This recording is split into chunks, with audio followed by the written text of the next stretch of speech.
Hey, welcome to Flite Test. I'm Josh, and this is Josh. Hi. And we're here at SEFF 2011 here in Georgia.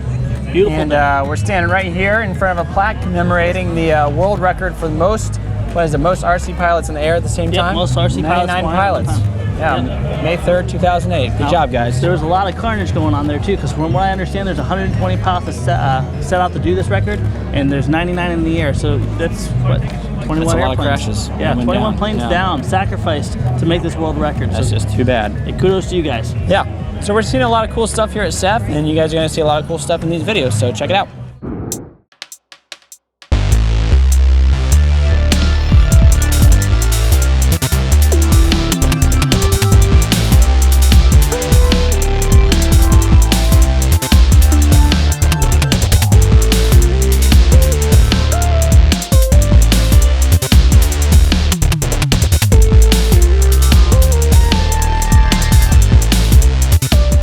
We're here with Murdock from Joab.com, and Mark designs flying saucers. So you basically you got tired of the traditional fuselage design and you said, let's go circle?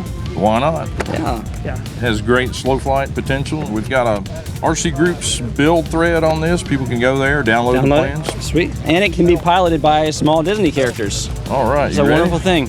Wonderful thing about Tigger's. Tigger's a wonderful thing. That is amazing. See, I have a theory that you can teach like squirrels to do this kind of stuff, send them up for a flight. And this is proof right here. You got many different versions of this. What's the most popular version? The most popular version is the 36-inch with about a 400 size outrunner motor, the 960 kV, 1047 prop. They come in around 20 to 23 ounces.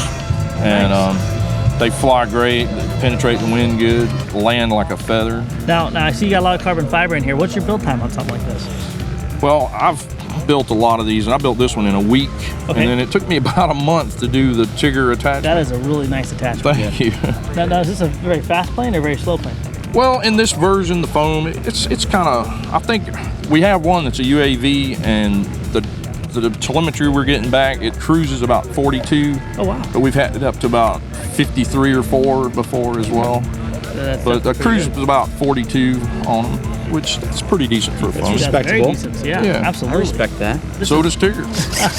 Tigger likes it. Tigger likes it. I tell you what, I like it too. I tell you what, you guys out there looking for something really unique, I bet you every head will turn when they go out to the model field with this thing, don't you? I believe so. Yeah. Including his.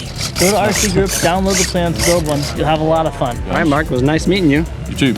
And I guess I'll just take this home with me. You gotta watch him. Thank you, Mark.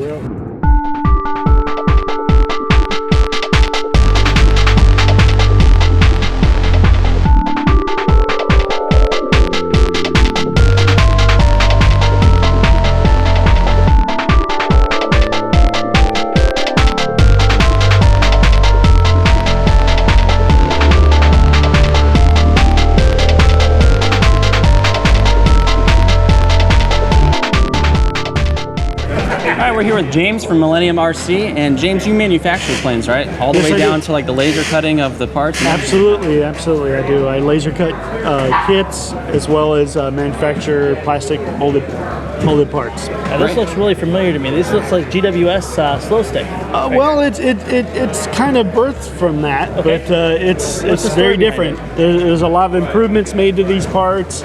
The landing gear, obviously, that's not GWS. No, is that what they call? What do they call this landing gear? X gear landing gear. X landing gear. Looks tough. Looks really tough. Basically, you went from the GWS kind of platform, which this is all compatible with, and you created your own wings and tail feathers and everything. Exactly. Why don't you tell us about that? Well, I used to fly a slow stick with some friends of mine. We used to full combat, which was the only reason I had one. Okay. And I was flying in my backyard one day, and then I realized, well, this could be a lot better.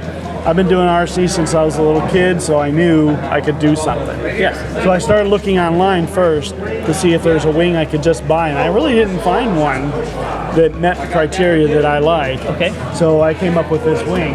Nice. How do they handle in the wind though? Because I know the slow stick's hard. Well, I like to take it to the beach and fly it in the wind on purpose. Yeah? When you get a nice steady wind, they'll just sit there and they'll float. You can do rolls without moving forward.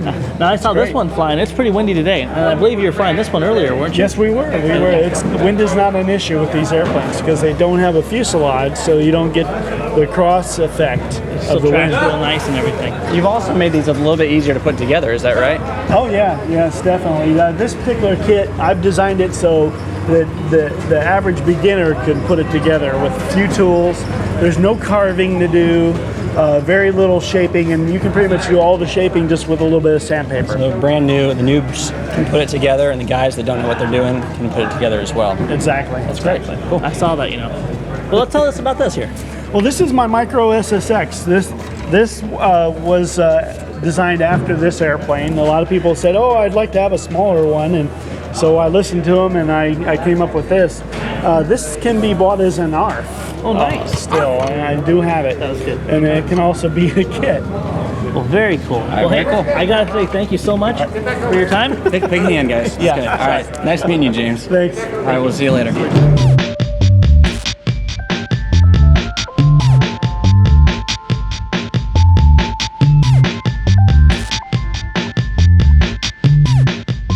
All right, we're here with Jason from Hobby Lobby. And Jason, you guys sent us the micro stick that we did a review of, right? Yeah, the ERC micro stick. Yeah, I really Those are appreciate awesome, that because I actually had, well, on the video I had some success with it, but after that I had a lot of good success. I had some good flights. Nobody saw it because it wasn't on video, but Eric, you saw it. Yeah, you were there. shake your head, Eric. Yeah, it's true. It really happened. Nice. So Yeah, I thanks, got to man. see Fly on the video. It was cool. Yeah. Good job. Now this is another amazing product. Why don't you tell us about this? Yeah, this is our new MiG-29. It's designed by Sebastiano Silvestri from Sebart over in Italy. He's been having this dream of a 3D EDF jet for about 3 years now, he told me. So what he wanted to do was mimic kind of what the turbine guys are able to do with the thrust vectoring and with the power to weight ratio, to be able to actually literally hover the jet, go straight up vertically, and he's accomplished that with this new one. What is thrust vectoring? So thrust vectoring is the nozzles on the back of this jet where the fans are inside. So we're not moving the motors or the fan blades, but we're literally redirecting the thrust with the nozzles here. So they rotate around. I've got 3 servos that'll move them up and down together, opposite for ailerons and left and right for yaw control. Right. In 3D flight, when you've got low airspeed, you've got no prop blast directing air over your control surfaces, the ailerons and elevators don't work. So the only thing you can fly on is literally by directing the thrust. That's the only thing controlling the airplane. All right. Wow. I can't believe, obviously, pushing from here, having all this up here to be stable. What did you guys do to fix that? Well, it's a combination of having some flight skill. You gotta be an intermediate or 3D guy to know how to do some of that hovering. But what he's actually done was installed a gyro for the yaw axis. So you don't have to think about what your rudder's doing when you're hovering. You just worry about your elevator and power. Just make sure you got enough power to stay up and just keep the elevator to make the plane vertical, and the rudder will take care of itself for you. Now, obviously, you said the word power, so you need more than 1-to-1 ratio to do this. What did you guys do, and what battery packs and everything? Because this hasn't been released yet, correct? Sure, this is a new release here at the show. We're just showing it. It's not available for about another month. Okay. What Sebart's done is take anything that wasn't necessary for the plane to fly. So retract's gone, landing gear gone, none of that. Okay. It's the lightest form that this is going to be. This is a EPS styrofoam. Okay. Which is a really lightweight way to do this airplane. We're using really nice 65C Thunder Power packs. It's a 4-cell 3850 milliamp hour battery pack, and I'm getting about 4 minutes of flight time. Wow. Oh. That's sucking the It juice uses there. it quick. So how does this compare to the micro stick? This is almost exactly the same as the micro I stick, thought so. except not. Except it's totally different. Man, thank you for what you do. I think maybe later on when you're flying this, we can maybe catch a glimpse. Yeah, You let's doing do it. All right, definitely. sounds good. All right, cool. Nice talking to you, Jason. Thanks, man. Appreciate a it. lot. Thanks again for the micro sticks, too. Yeah, no problem.